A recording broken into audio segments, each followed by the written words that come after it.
Today, we're going to continue looking at trigonometric identities. The idea is to make one side of our equation look like the other side of the equation using trig identities and algebra. The most important thing to do is something. You can't win if you don't play. You have to think of something to do. You want to try to make something happen algebraically. So look for an algebraic operation that you can perform. If there's multiplication, maybe you should multiply, see what happens. If there's an exponent, maybe you should work out that exponent. It's like a binomial squared. So you have to multiply that out, why they're in the same category. Or maybe there are fractions and you can add the fractions.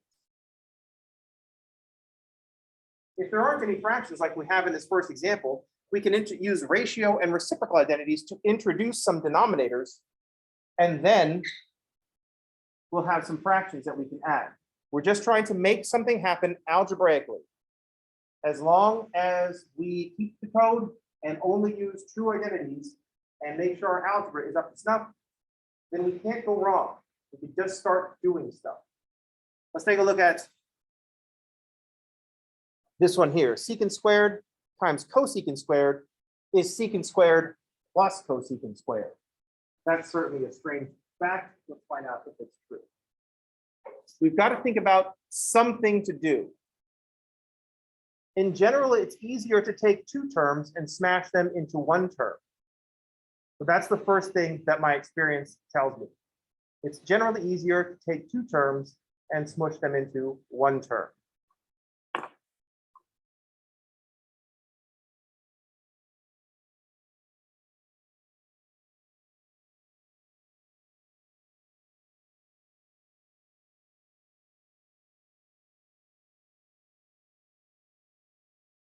So the first thing I notice is here on the left, I see one term. And here on the right, you see two terms. On the left, everything is multiplied together. On the right, things are being added. There's two terms. The other reason I want to pick that side is that there's something I can make happen here. I've got secant squared plus cosecant squared. I've got addition and I've got secants and cosecants.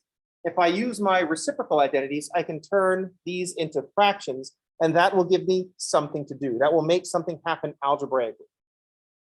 So that's what we're going to do. So we're going to I'm going to start secant squared plus cosecant squared. We decided to start on this side because there's two terms, and I'm going to try to smash them together into one term. We need to make something happen algebraically. One of the ways that we could do that is to introduce some denominators with some reciprocal identities. Secant squared is 1 over cosine squared. And cosecant squared is 1 over sine squared.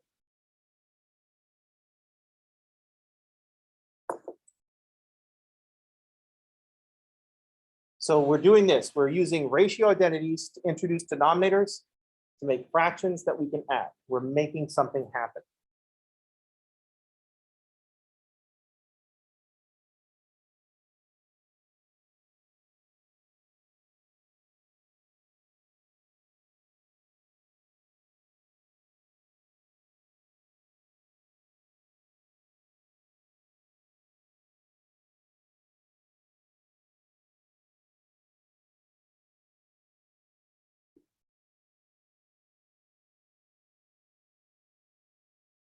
We're going to make something happen algebraically.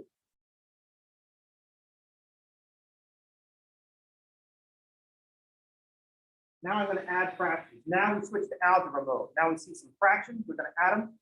So we switch over to algebra mode. My common denominator is cosine squared sine squared.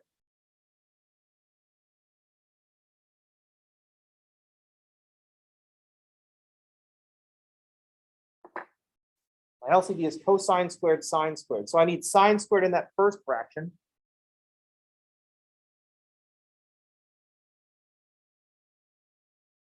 So this fraction looks next door and says, oh man, my neighbor has sine squared in the denominator.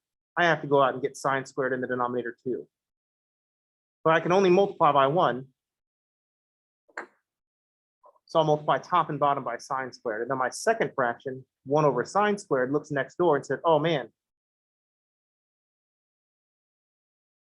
my neighbor's got a cosine squared in the denominator, so I have to get that too.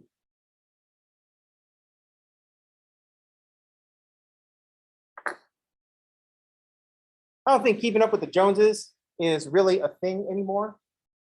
In fact, I certainly hope it's not. But I have seen neighborhoods, I've driven through neighborhoods where every single house has like a boat, a motorcycle, a big truck for hauling, a sports car, and then some other random collectible thing. In which case I'm like, oh my God, I am surrounded by boomers. They're going to decry my laziness in a moment. I'm not saying that they're wrong. I am lazy, but they're going to be like all boomering at me.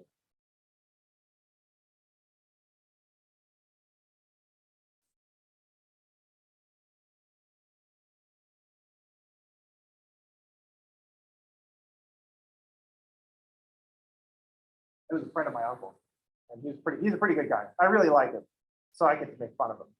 But he had like his truck,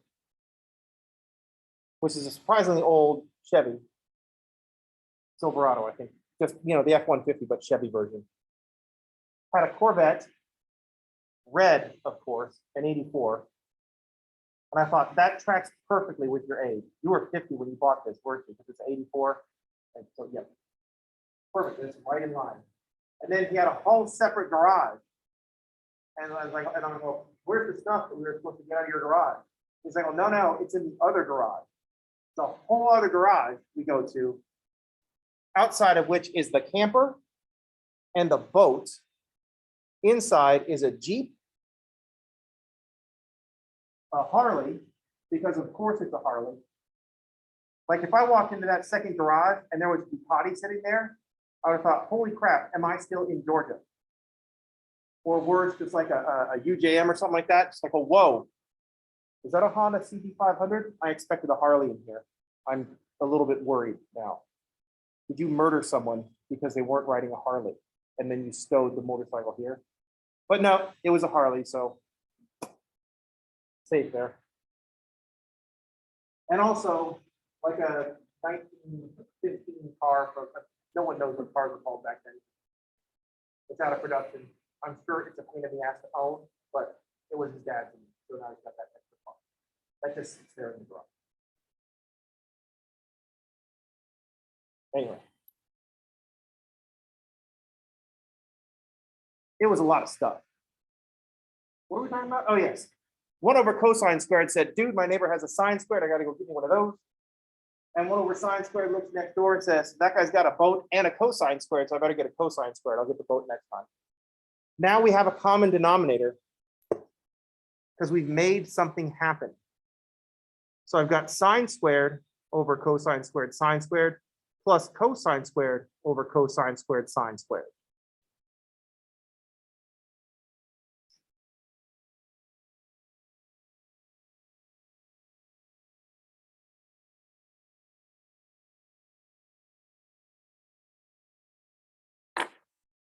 I can also make mild fun of him because it's not like he's ever going to see this video.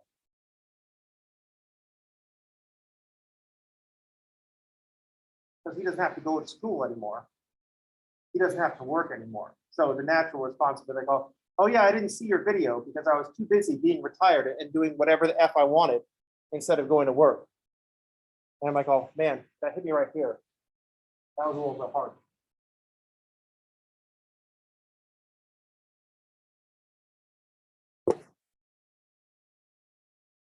Sine squared plus cosine squared equals 1. And now something has happened.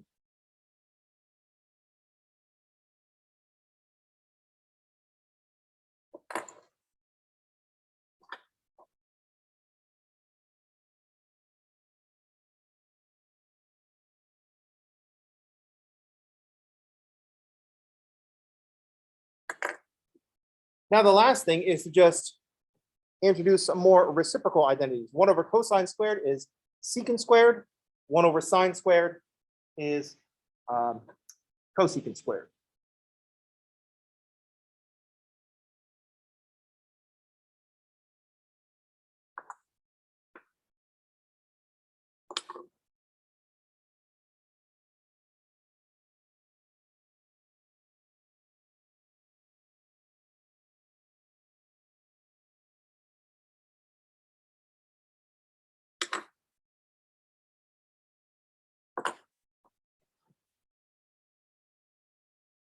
The strategy here was less about just replace everything with sines and cosines and see what happens, but replacing things with sines and cosines for a purpose.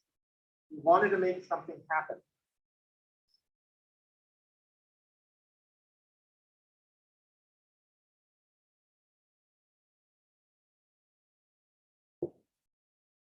Any questions?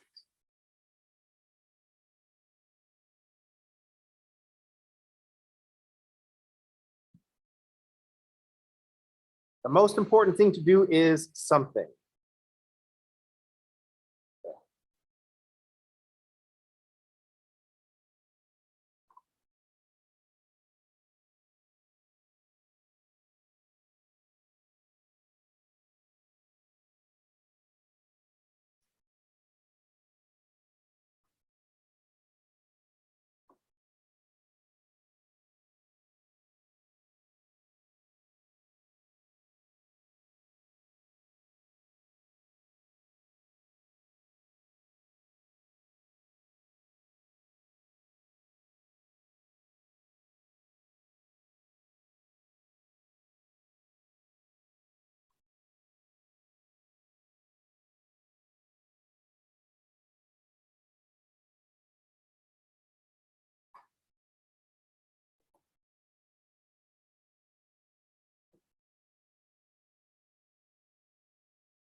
So here's another identity. This identity is super important. I use this identity all the time in my professional life. Like every engineer comes up and tells me, dude, I'm so glad you told me about that identity for the 2 cosecant x. It's the reason that our mission to Mars was successful. Of course, I may have hallucinated that whole experience. Remembering this in the future is not the point. Training is the point. Looking at this identity, saying, I want to prove that this statement is true, I need to make something happen. The left side seems a little sparse, only got that one term. But on the right side, I've got all kinds of stuff to do. I got 2 fractions, so I'm going to do the same thing I always do when I have a sum of fractions. I'm going to add those fractions. 2 terms combined into 1 term. 2 terms enter, 1 term leaves. It's Thunderdome. No one knows what Thunderdome is. Why do I keep bringing up Thunderdome? No one knows what Thunderdome is. Does anybody know what Thunderdome is? Mad Max? Mad Max, when it was Mad Max, it was like the 3rd one, Beyond Thunderdome with Tina Turner, Master Blaster, Ruled Part of Town. I don't recommend going to see this movie, but you should probably go see that movie. You'll be in on more old people's jokes.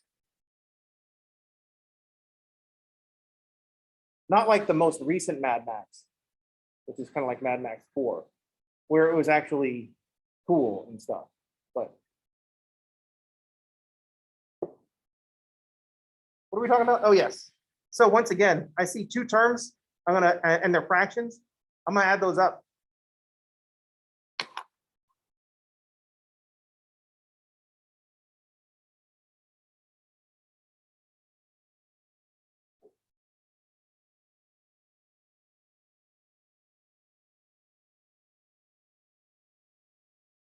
So we're going to do some addition.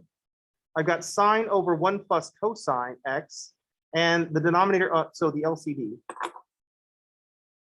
My LCD is going to be a 1 plus cosine x times a sine x. So I'm going to have sine over 1 plus cosine x.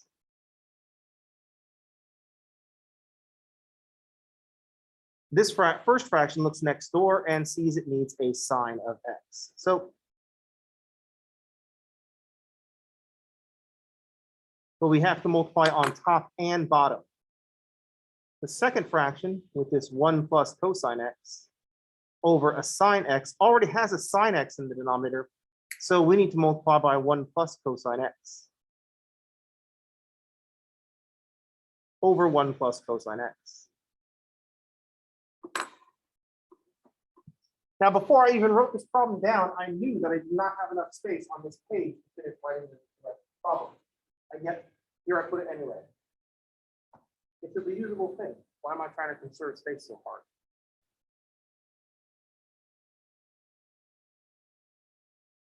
Now I just need to multiply all this out. So I got sine squared. And then over on this side, I'm going to have to FOIL.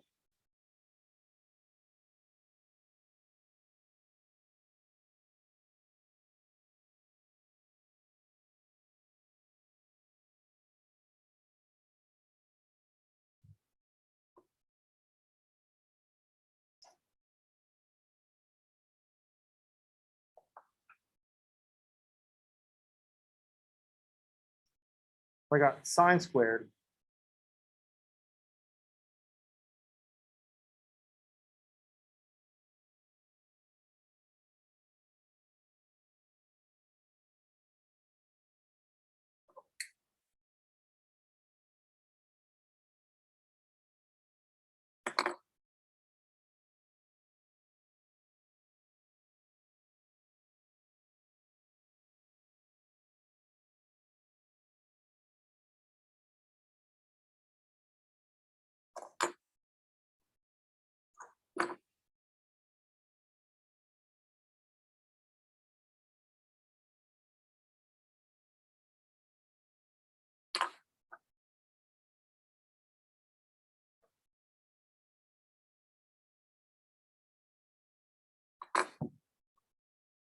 All right.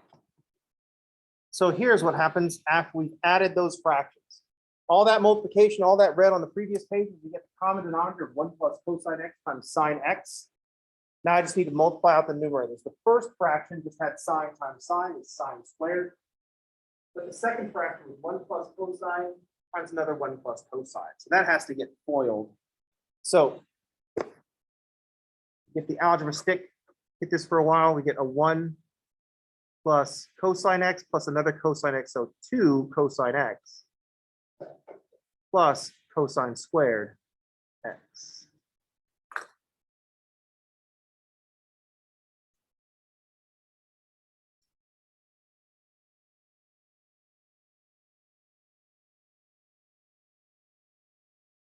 We're still just adding the fractions, but we have to multiply that numerator for it.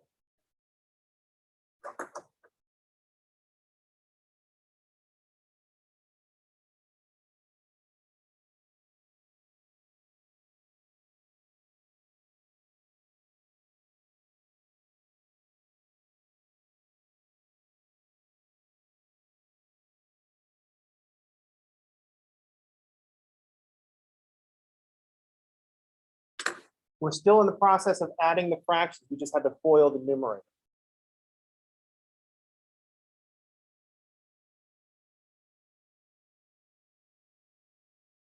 How's everybody okay? Still with me? Nothing up my sleeves?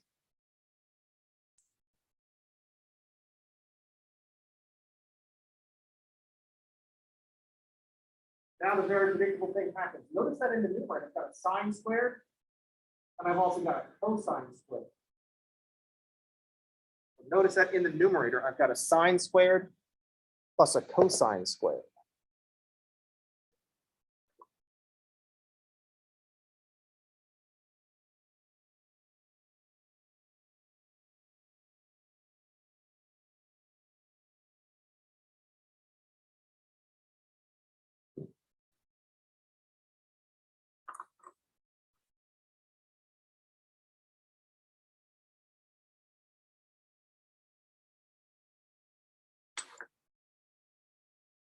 Sine squared plus cosine squared is equal to 1.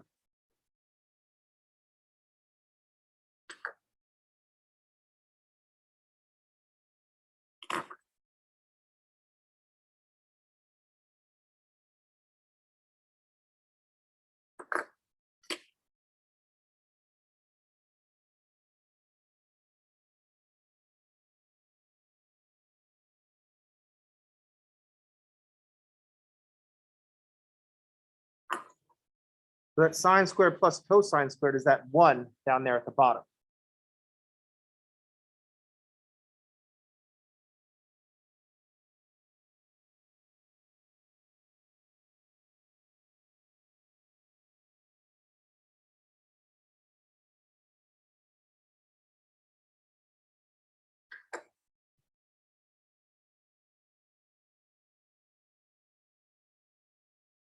soon as you see a sine squared show up, be suspicious.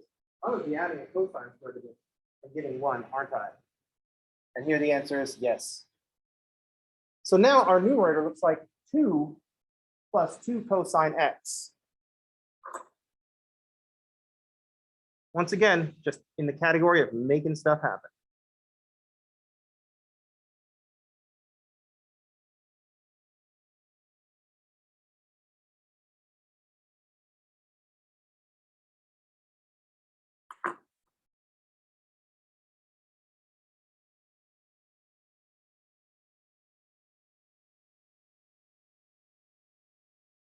Once again, we're still just doing algebra, but we have an advantage. We know what this is all supposed to become. We know that this is all going to turn into a 2 cosecant x. So if we look at where we're at, we can see where that cosecant is going to come from. Looks like this sine x down here, that's going to be our cosecant. Where are we going to get 2? What's going to happen to this 1 plus cosine x? Looks like that 1 plus cosine x gets gone. And a 2 is left over. And so that tells us what to do. So now, if we look at this sine x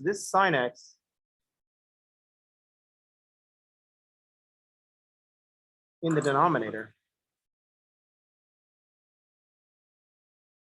might be the cosecant x from the original.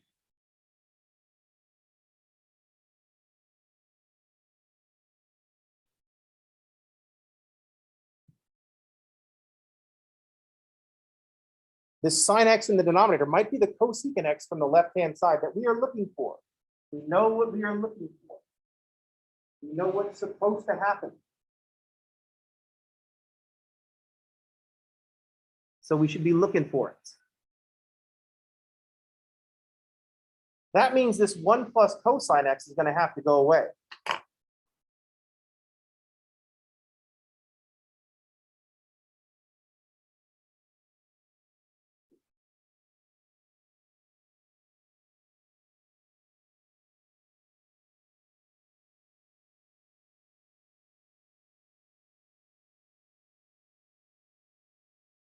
So because this sine x in the denominator, we suspect that is going to be our cosecant x from the left-hand side.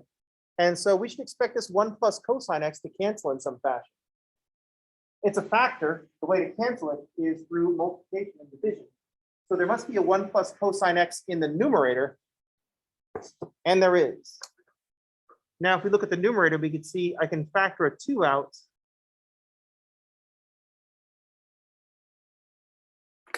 of the 1 plus cosine x.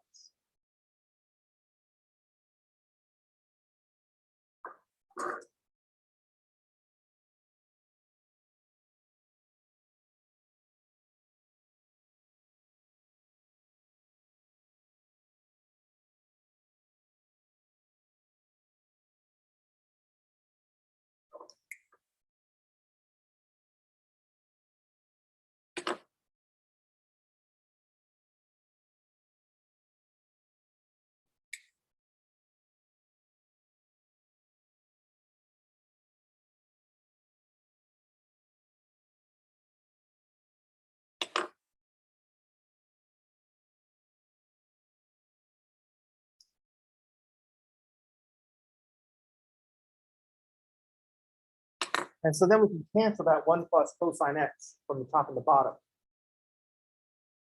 That leaves behind 2 over sine x.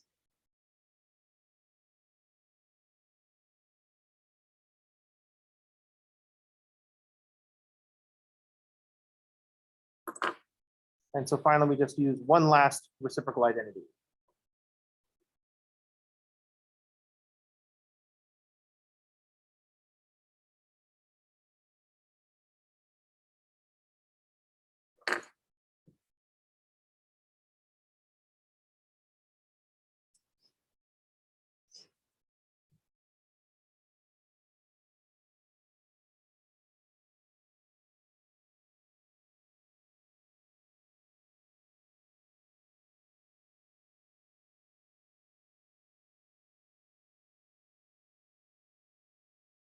Any questions?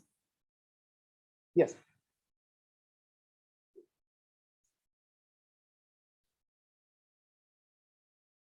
That's one of our Pythagorean identities. Sine squared plus cosine squared equals 1. It's just the sine squared and the cosine squared were separated. So it's harder to see. But sine squared plus cosine squared equals 1. That's one of our Pythagorean identities. And that was the thing that we had to make happen here. Is everybody okay? Here's what makes these trigonometric identities easy. Once you start making things happen, you just have to, what we call in math, follow your nose. Also, a technique for Fruit Loops. But it works just as well in math. You just follow your nose. You just start doing things and just do whatever the next thing is. What makes these problems difficult is that we have to decide what's supposed to happen. In a normal algebra class, you're told what to do. It's like, oh, practice doing this thing over and over again. Now you have to have random access to all those things that you did in algebra to make something happen. There's also not really a flow chart that we could set up for what to do. A lot of algebra, we could just set up a flow chart for just do the next thing. When you see this, do this. Here, you're going to have a wider variety of stuff being thrown at you. It only seems like a lot to remember because it's a lot to remember. And you have to remember all of it all the time in perfect detail. I don't see what's so hard about that. I'm kidding. Of course I do. It is actually a lot to remember.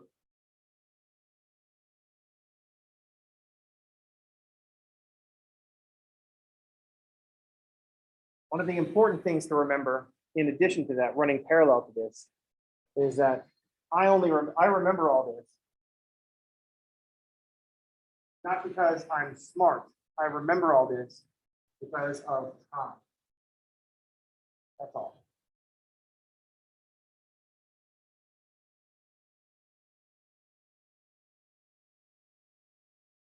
In the interim between the time I started learning about trig identities and now, I've kind of periodically been to go back and talk about trigonometry.